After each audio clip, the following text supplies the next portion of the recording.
आपण आता थोड्याच वेळात आपल्या औपचारिक कार्यक्रमाला सुरुवात करतोय. तर मंडळी, तुम्हाला प्रश्न पडला असेल ना, की गारद फाउंडेशन, गारद म्हणजे नक्की काय? पडला का प्रश्न कोणाला? नाही पडला? पडला. तर गारद या शब्दाचे खूप विविध असे अर्थ आहेत. म्हणजे गारद म्हणजे रक्षणासाठी तैनात केलेली फौज असेल किंवा याशिवाय अनेक अर्थ आहेत. पण आपण कुठल्या अर्थानं हा शब्द घेतलाय हे मी तुम्हाला थोडक्यात सांगते. सुरुवातीला आपण गारद दिली. त्या गारदमध्ये जे शब्द आहेत, त्या शब्दांमध्ये जी ऊर्जा आणि जी चिकाटी आहे ना, त्यांना कुठेतरी प्रत्यक्षात उतरवून आम्ही सर्व इथे तुम्ही युवक बघत असाल आणि उपस्थित मान्यवरांच्या आशीर्वादाने, मार्गदर्शनामुळे आम्ही विविध उपक्रम करत असतो. ते सर्व शब्दांचा अर्थ आम्ही कुठेतरी समाज माध्यमांच्या कामातून तुमच्यापर्यंत एक सामाजिक दुवा म्हणून गेली 7 वर्ष कार्यरत आहोत आणि म्हणून संस्थेचं नाव गारद असं दिलं होतं. अर्थात आता सगळ्यांना गारद या शब्दाचा अर्थ कळाला असेल.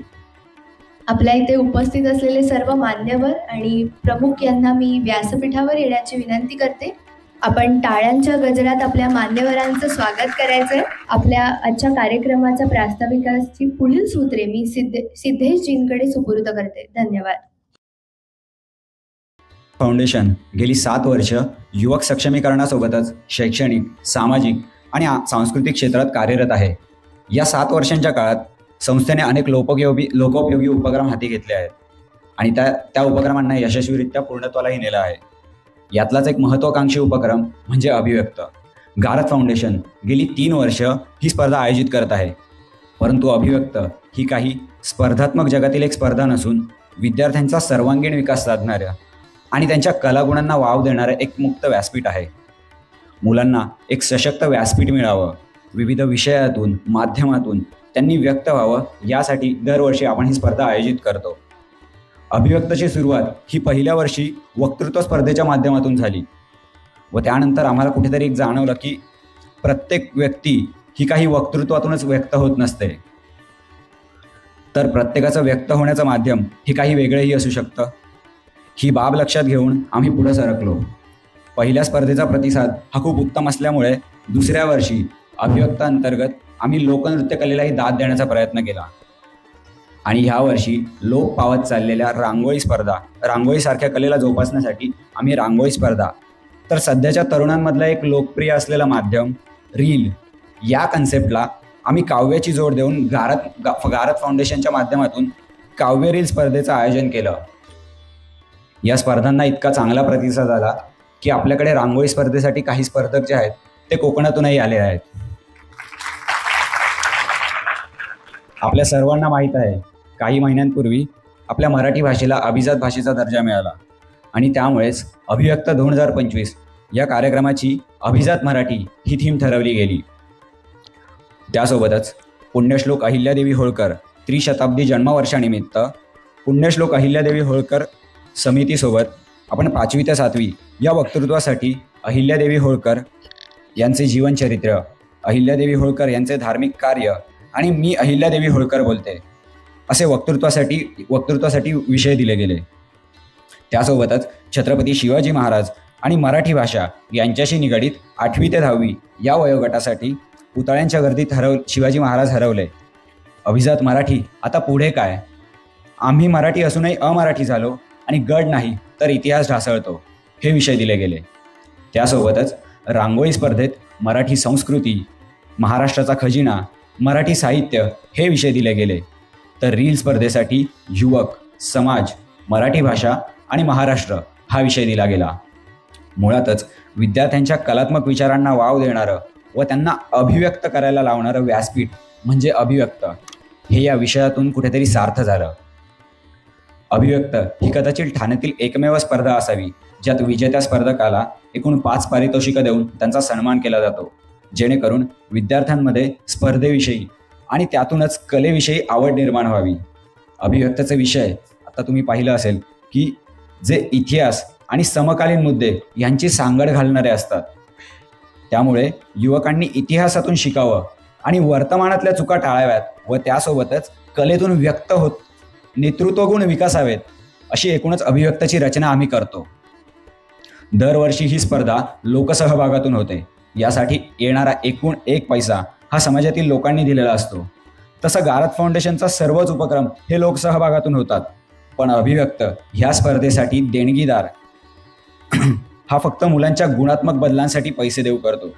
स्पर्धेसाठी प्रत्येक वर्षी आपल्याला उत्तमोत्तम परीक्षकांचा साथ लाभते, ज्यात ते विद्यार्थ्यांना त्या गुणांबद्दल एक उत्कृष्ट मार्गदर्शनही करतात.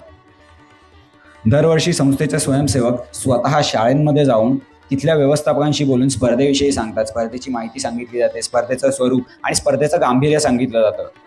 स्वयंसेवकांच्या या मेहनतीमुळे आणि छोट्या छोट्या बारकायांवरती काम केल्यामुळे अभिव्यक्ताला खूप चांगला प्रतिसाद मिळतो. अशी एकूणच अभिव्यक्त ही लोकसहभागातून होणारी, तरुणांच्या कलागुणांना वाव देणारी अशी महत्त्वाकांक्षी स्पर्धा आहे.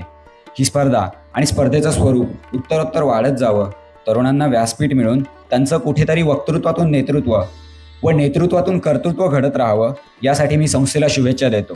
नमस्कार, मी सिद्धेश इंदोरे. गारद फाउंडेशनच्या 7व्या वर्धापन दिनानिमित्त अभिव्यक्त 2025 च्या दिमागदार सोहळ्यात तुमचं पुन्हा एकदा स्वागत करतो आणि पुढील सूत्रे वेदश्री पवारकडे सोपवतो. धन्यवाद. धन्यवाद सिद्धेशजी. अभिव्यक्तविषयी थोडक्यात माहिती आणि परिचय तुम्हा सर्वांना आलाच असेल. आपण आता आपल्या औपचारिक कार्यक्रमाला सुरुवात करूयात.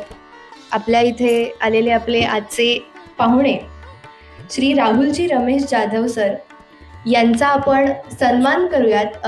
मी आपल्या संस्थेचे अध्यक्ष अभिषेकजींना विनंती करते की आपण त्यांचा फ्रेम देऊन सन्मान करणार आहोत. जाधव सर हे कॉमर्स ग्रॅज्युएट असून सॉफ्टवेअर इंजिनिअरिंगमध्ये त्यांना पदवी प्राप्त आहे. पत्रकारितेमध्ये डिप्लोमा, टेम्पल आर्किटेक्चर, वनस्पतीशास्त्र, भारतीय संस्कृती, इतिहास, योगाभ्यास, उपनिषद याचा त्यांचा गाढा अभ्यास आहे. आदिशक्ती श्री भवानी शक्तिपीठाचे ते प्रमुख आहेत. त्यांचा मुख्य संकल्प म्हणजे जनसेवा, सशक्त, बलशाली, संस्कारी आणि आत्मनिर्भर भारत. मलखांब, कुस्ती प्रशिक्षण, अनुसंधान केंद्र, योगशाळा, भद्रा फाउंडेशन, ब्रह्मांड एज्युकेशन्स म्हणजे रिसर्च फाउंडेशन, प्रकृती आयुर्वेद शाळा आणि पंचकर्म यासोबतच त्यांचे शास्त्रीय संगीत शास्त्रसुद्धा प्रशिक्षणाचे सुद्धा वर्ग चालतात. इथे उपस्थित राहिल्याबद्दल मी पुन्हा एकदा जाधव सरांचे मनपूर्वक आभार व्यक्त करते. यानंतर इथे उपस्थित असलेले अहिल्यादेवी होळकर समितीचे कार्यवाह प्रफुल्ल शिंदे सर यांचा सन्मान सुद्धा अभिषेकजींनी फ्रेम देऊन करायचा आहे अशी मी त्यांना विनंती करते.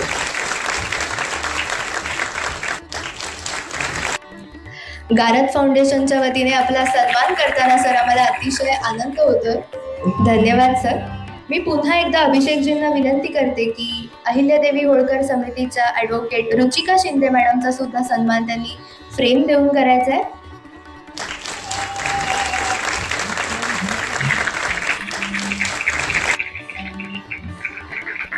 धन्यवाद मॅडम. आमच्या सर्वांच्याच लाडक्या वर्षा मावशी, मी त्यांना हक्काने मावशी म्हणेल कारण त्या वेळोवेळी आम्हाला मार्गदर्शन आणि आमच्या पाठीशी असतात.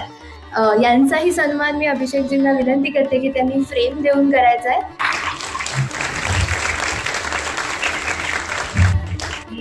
धन्यवाद. उपस्थित सर्व मान्यवरांचे मी पुन्हा एकदा आभार व्यक्त करते. मंडळी, 16 फेब्रुवारी रोजी आपली लोकसहभागातून होणारी आंतरशालेय जिल्हास्तरीय वक्तृत्व स्पर्धा आणि रांगोळी स्पर्धा मोह विद्यालय ठाणे येथे संपन्न झाली आणि तिथे 60पेक्षा अधिक वक्तृत्व स्पर्धेत आणि रांगोळी स्पर्धेत अगदी कोकणातून विद्यार्थी आले होते आणि स्पर्धक आले होते. खूप अशी दणक्यात दोन्ही स्पर्धा संपन्न झाल्या आणि त्याच सोबत आपण काव्यरीन स्पर्धेचं सुद्धा आयोजन केलं होतं, ज्याच्यात विद्यार्थ्यांनी स्पर्धकांनी स्वरचित काव्यलेखन केलं होतं आणि ते व्हिडिओच्या माध्यमातून आपण प्रसारित केलं. म्हणजे कुठेतरी त्याला आधुनिकतेचा बाज आम्ही देण्याचा प्रयत्न केला आणि एक नवं व्यासपीठ उपलब्ध केलं. या सर्व स्पर्धांचं परीक्षण ज्यांनी केलं ते सर्व परीक्षक इथे उपस्थित आहेत. आपण सर्वांचा परिचय आणि सन्मान आता करणार आहोत. त्याआधी मी पुढील सूत्रे रितेशजींकडे सुपूर्द करते. धन्यवाद वेदश्री. सर्वप्रथम आपण 16 फेब्रुवारीला झालेल्या वक्तृत्व स्पर्धेला आपले लाभलेले परीक्षक यांचा सन्मान करणार आहोत. छोट्या गटाचे परीक्षक डॉक्टर प्रतीक्षा बोर्डे मॅडम, मी यांना व्यासपीठावर आमंत्रित करतो. आपले प्रमुख अतिथी जाधव सर, मी यांना विनंती करतो की त्यांनी सन्मान चिन्ह देऊन डॉक्टर प्रतीक्षा बोर्डे मॅडम यांचा सन्मान करावा. डॉक्टर प्रतीक्षा बोर्डे मॅडम यांनी शिक्षणशास्त्रात PhD प्राप्त केली असून सध्या त्या राज्य शैक्षणिक संशोधन व प्रशिक्षण परिषद महाराष्ट्र पुणे येथे 9वी मराठी वृत्तपत्रिका समितीवर काम करत आहेत. त्या एक कुशल शिक्षिका, प्रशिक्षक आणि राज्य व राष्ट्रीय स्तरावरील अनेक पुरस्कार विजेत्या आहेत. त्या निबंध, कथाकथन, कविता वाचन यांसारख्या विविध शैक्षणिक उपक्रमांमध्ये विद्यार्थ्यांना मार्गदर्शन करतात. तसेच त्यांनी अनेक राष्ट्रीय व राज्यस्तरीय स्पर्धांमध्ये प्रशिक्षक म्हणून भूमिका पार पाडली आहे. तसेच अनेक शैक्षणिक, साहित्यिक आणि सांस्कृतिक उपक्रमात त्या सक्रिय आहेत. विद्यार्थ्यांना वाचनाची गोडी लागावी, वक्तृत्व कौशल्य वाढावे यासाठी त्या सातत्याने कार्यरत आहेत. गारद फाउंडेशनच्या वतीने आम्हाला तुमचा सन्मान करताना खूप आनंद होत आहे. खरंच तुमचे खूप खूप धन्यवाद. तसेच आपल्याला छोट्या गटाला लाभलेले दुसरे परीक्षक विवेक वारभुवन सर, मी यांना व्यासपीठावर आमंत्रित करतो. मी ॲडव्होकेट रुचिका शिंदे मॅडम यांना विनंती करतो की त्यांनी सन्मान चिन्ह देऊन विवेक वारभुवन सर यांचा सन्मान करावा. सन्माननीय विवेक वारभुवन सर यांनी मुंबई विद्यापीठातून M.Com इन अकाउंटन्सीमध्ये शिक्षण घेतलेले असून सध्या ते विवेकानंद शिक्षण संस्थेच्या कला, विज्ञान आणि वाणिज्य महाविद्यालयात येथे सहाय्यक प्राध्यापक आहेत. ते महाराष्ट्र टाइम्स, लोकाशा, नवे शहर यांसारख्या वृत्तपत्रांमध्ये लेखन करतात. तसेच त्यांनी स्टार प्रवाह, झी मराठी, सोनी मराठी यांसारख्या वाहिनींवरील मालिकांसाठी सहलेखन आणि संवाद लेखन केले आहे. ते मुंबई विद्यापीठाच्या राष्ट्रीय संघाचे मार्गदर्शक म्हणून कार्यरत आहेत. 2024मध्ये त्यांनी थायलंड येथे झालेल्या आंतरराष्ट्रीय परिषदेत भारताचे प्रतिनिधित्व केले आहे. गारद फाउंडेशनच्या वतीने आम्हाला तुमचा सन्मान करताना खरंच खूप खूप आनंद होत आहे. खरंच तुमचे खूप खूप आभार. मी आता पुढील सूत्राचे संचालन साहिल मिराशी यांच्याकडे सोपवतो. धन्यवाद रितेश. खूप छान तू प्रयत्न केला असा. वादळात भरकटलेली नौका किनाऱ्याला लागण्यासाठी त्या नावेचा नावाडी हा खूप महत्त्वाचा असतो. पण त्याचबरोबर एक खूप महत्त्वाची गोष्ट त्यासाठी गरजेची असते, तो असतो एक दीपस्तंभ, जो की अख्ख्या समुद्रात एकदम भक्कमपणे उभा असतो आणि मार्गदर्शन करत असतो त्या प्रत्येक भरकटलेल्या नावेला. आणि आम्हाला यासाठी आनंद होत आहे की अभिव्यक्ती 2025साठी असेच भक्कम सपोर्ट असलेले परीक्षक आम्हाला मिळाले आमच्या सर्व स्पर्धांसाठी. त्यातल्याच एका स्पर्धेच्या परीक्षकांना म्हणजेच रुपेश महाडिक सरांना मी स्टेजवर बोलवतो. जोशी बेडेकर महाविद्यालयात अध्यापक म्हणून 14 वर्ष काम करत आहेत. आंतरमहाविद्यालयीन नाटक आणि नृत्य स्पर्धेत अनेक पारितोषिकांनी रुपेश सर हे सन्मानित आहेत. ठाणे आणि मुंबईतील अनेक क्रीडा आणि वक्तृत्व स्पर्धेत सरांनी यश संपादित केले. सरांनी बसवलेल्या नाट्य आणि पथनाट्याचे अनेक प्रयोग झालेत.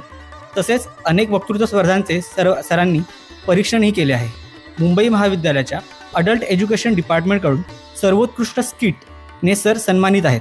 आम्हाला दुसरे जे परीक्षक लाभले ते म्हणजे प्रथमेश्वर उमरे. मुंबई महाविद्यालयाच्या वक्तृत्व स्पर्धेत 2 सुवर्ण आणि राज्यस्तरीय वक्तृत्व स्पर्धेत 2 सुवर्ण पारितोषिकांनी सन्मानित असलेले प्रथमेश्वर सर उमरे अभिव्यक्त 2025साठी आम्हाला परीक्षक म्हणून लाभले. मी रुचिता मॅमना अशी विनंती करतो की त्यांनी प्रथमेश्वरांचा सन्मान करावा. 150हून अधिक वक्तृत्व स्पर्धांमध्ये प्रथमेश्वर सरांनी यश मिळवले. हजरजबाबी, तरुण आणि तडफदार वक्ता म्हणून प्रथमेशजींनी नाव कमवलंय. आणि अभिव्यक्त 2025चे स्पर्धक नक्की सहमत असतील. तुम्ही आहात ना सहमत? सगळ्यांनी ऐकलं ना त्यांना त्या दिवशी? हो. आवाजातला चढ उतार आता ते बघतातच, पण त्याचबरोबर सध्या ते स्टॉक मार्केटमधले चढ उतारही बघतायत ही अशी त्यांची ख्याती. असे तरुण, तडफदार वक्ते प्रथमेश्वर सर उमरे यांचा सन्मान करायला गारद फाउंडेशनला प्रचंड आनंद होत आहे. आणि मी कार्यक्रमाची पुढील सूत्र अंकिता जाधव यांच्याकडे सुपूर्द करतो. धन्यवाद. आपली रांगोळी स्पर्धा यावर्षी अभिव्यक्त 2025मध्ये रांगोळी स्पर्धेचं आपण आयोजन केलं होतं. या रांगोळी स्पर्धेसाठी आपल्याला 2 परीक्षक लाभले होते. त्यातील एक परीक्षक म्हणजे दशरथजी वारणकर.